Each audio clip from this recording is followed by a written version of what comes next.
Welcome to another Out of Spec Bits video. My name is Wesley. Today I'm going to be taking you on the pickup for this ID.4 that I just purchased and telling you why I think this and this are the two best value EVs on sale today. Let's get into it. Very quickly, let's go over some stuff. This is a 2017 Chevy Bolt EV. This is a 2023 all-wheel drive Pro ID.4. This is more of your real, if you want long range, but real entry-level price, and this is more a step above that, but gives you a lot of value and premiumness for the money. So right here, this car is going from somewhere around $11,000. It has 59,000 miles on it. Like I said, 2017, the battery pack was replaced at 26,000 miles due to the Bolt recall they had. Still has about a usable 60 kilowatt hour battery. This I'm just picked up. It is 46,000 miles. It is the Pro trim all-wheel drive and is a 2023 and has, I got it for about 19.3, which is pretty incredible when you consider 3 years ago and 46,000 miles ago, this car was selling out of the door with taxes and fees for around 50 grand. So even though the value on these cars going down has hurt a lot of buyers, it is a fantastic value for you right now purchasing something and looking for a crossover. An equivalent CRV RAV4, Hyundai Ioniq 5, or a Model Y is going to go for closer to 30 grand with this kind of specs, the mileage and the year model. And so other than this not having battery preconditioning, this has a lot of other things that you would want.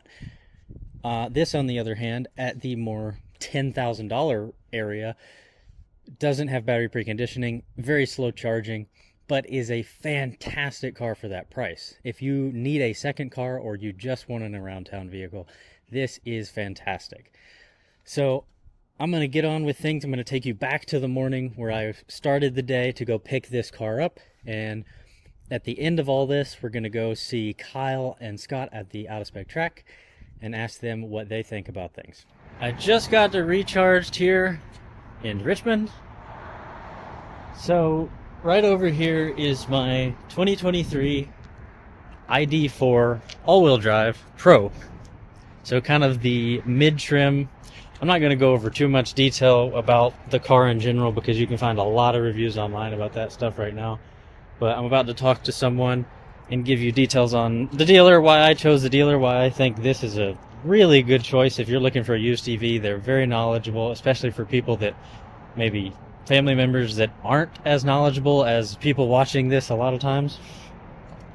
So basically, I got a black all-wheel drive. This comes with the brown and gray interior. It's controversial to some. I think it's really pretty compared to Volkswagen's black interior. I think this is a lot better.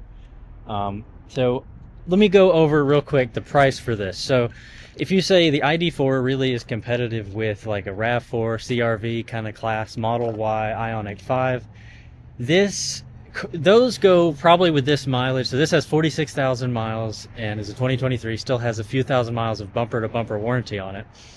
And those, an equivalent mild like RAV4 gas car kind of thing would probably be somewhere around upper 20s, nearly $30,000. This is going for 19.3.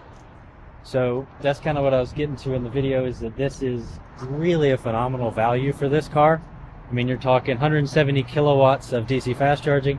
This actually has the SK battery. For people who don't know, some of the early versions of the ID.4 or the non-all-wheel drives a lot of times had the LG battery. This has the SK Innovations battery, which has better cold weather performance and better fast charging performance, better peak and better curve charging. So that's specifically something I really wanted in this car. But yeah, 19.3 for this car. It looks nearly brand new on the inside, and I mean, to get a crossover SUV for that price is phenomenal with still a bumper to bumper warranty. I get to carry this thing away for literally This was MSRP'd for $48,000-ish about 3 years ago. Literally December, 3 years on the dot, and this is December 2025. And so this really is a phenomenal value. This is John. We're at Recharged here, and so I'm going to ask him a few questions for you guys about basically different things that you're interested in or what you need to know about Recharge. So first of all, what's the story about Recharge? Because I've always been curious how this got started or the demand behind this and how that came about. For sure. I love that question. I get asked a bunch. So I've been in automotive for more than 25 years. Really? Okay. And I was at a time where I was considering what I was going to do next. Mm-hmm. And I was looking at all sorts of different things. I had kind of a little book of ideas I wanted to, explore. Mm-hmm. And staying in automotive retail wasn't necessarily where I thought I was headed, nor did I have like this affinity for EVs and wanted to go and chase down, that on a mission. Mm-hmm. But I was staying, in touch with all that was going on in the industry. And I kind of had this aha moment where I realized, there is this tremendous volume of used EVs that'll be coming to market over the next few years.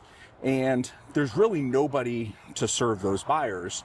And I know from my own firsthand experience that those buyers are looking for a differentiated experience, and dealerships are just not equipped to help out. They don't know the cars. Often they don't even know how to charge them or don't even have charging facilities. And so I'm like, oh wow, I recognize this is a problem. And when I consider at the time that, OEMs were putting all sorts of requirements onto their franchises to be able to participate in EV sales, that was really in recognition of the fact that EV buyers are looking for this differentiated experience. And so all of that was just like, man, this is a problem I can go solve. I don't know EVs all that well at the time, but I know I can go and solve this problem. Yeah, and solvable. Right, for sure. Yeah. And so opened up right here, small lot, let's just start testing it out, see how it goes. And here we are. It's going great. So when did you open exactly?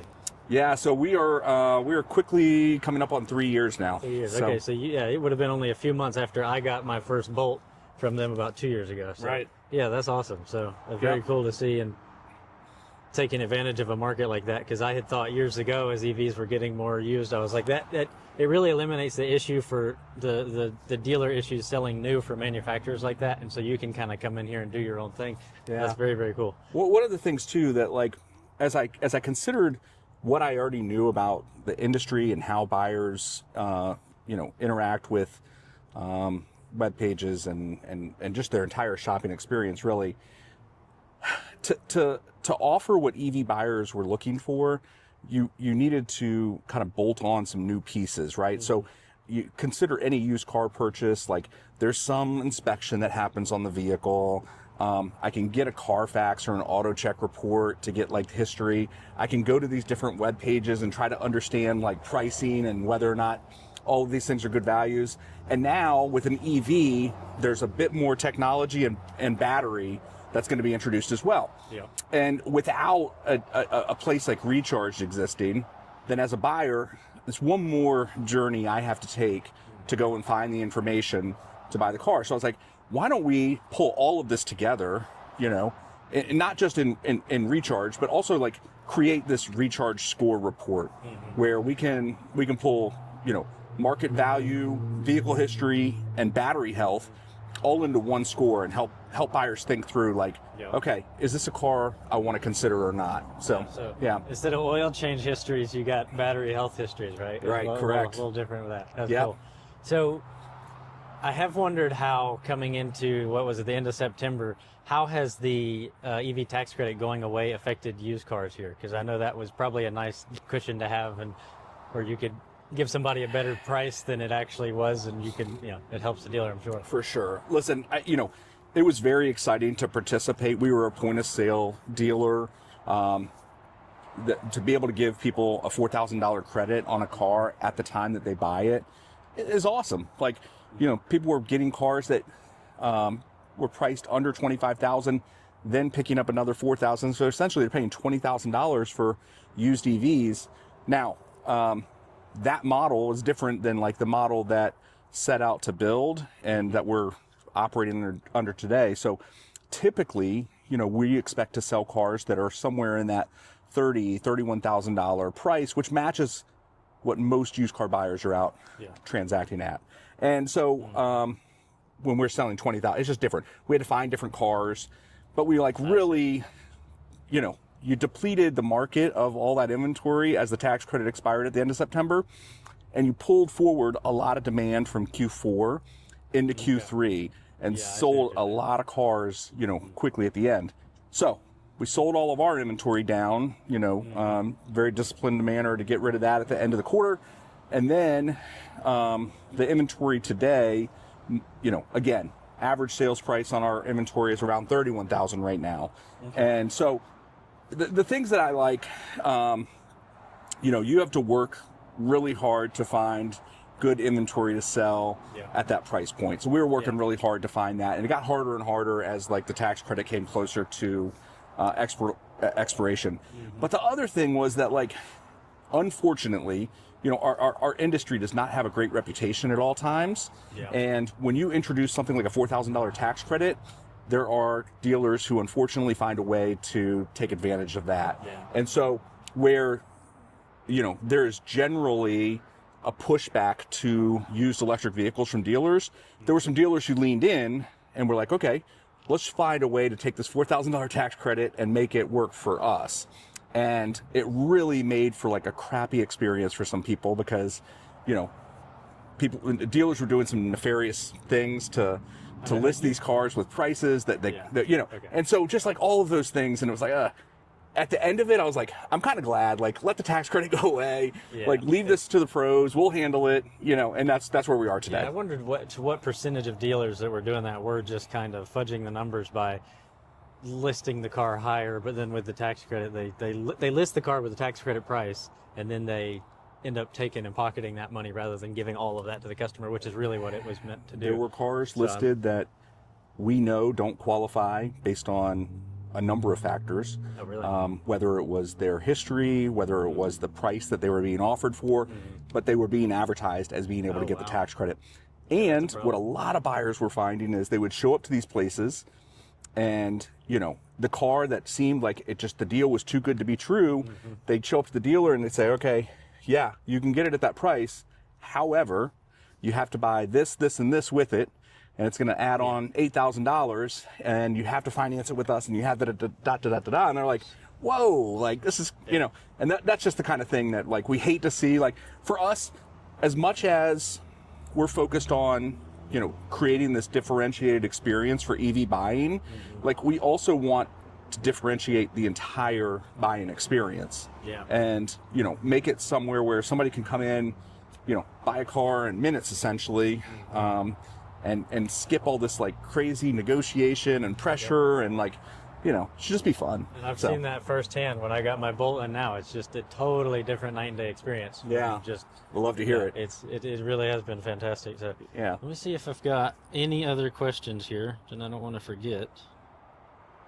Oh yeah, so being that you've done this for about 3 years now, I'm sure you've seen a lot of, especially 3 years ago, still kind of new to EVs, and then still continuously seeing more and more people expand out into EVs as more and more hear about EVs and it becomes more common on the road. Right. What's some of the bigger things that you see as problems that need to be solved, or that you have been able to solve through maybe your website design, through being able to, the process you take them through, and things like that?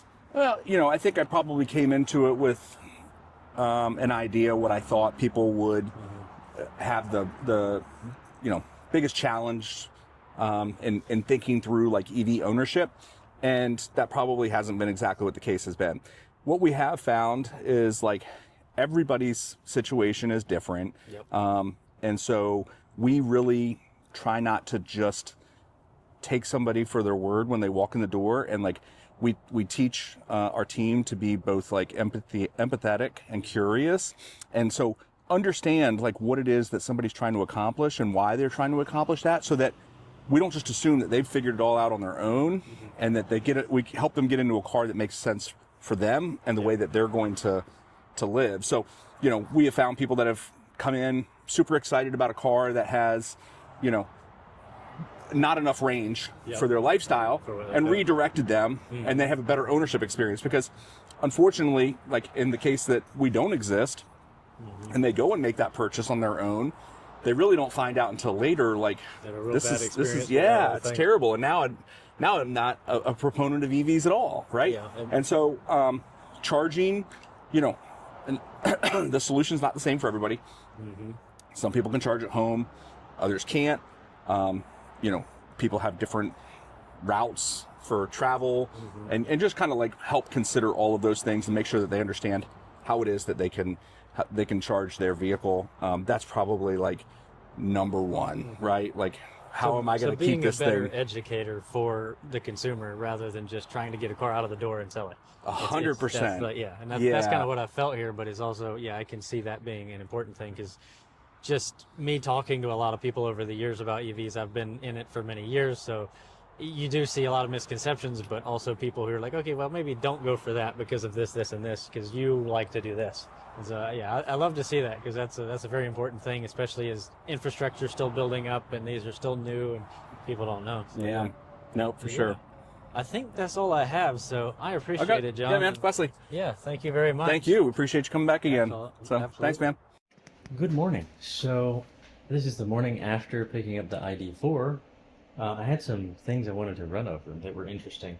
So for the real nerds, I got a, this doesn't have battery preconditioning, and I wanted to do a DC fast charging test on it this morning, and it's about 30 to 33 degrees outside right now.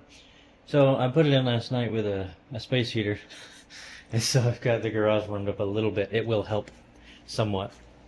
And then I got a multimeter here to tell me the exact temperature. We're looking at like 62 to 63 degrees.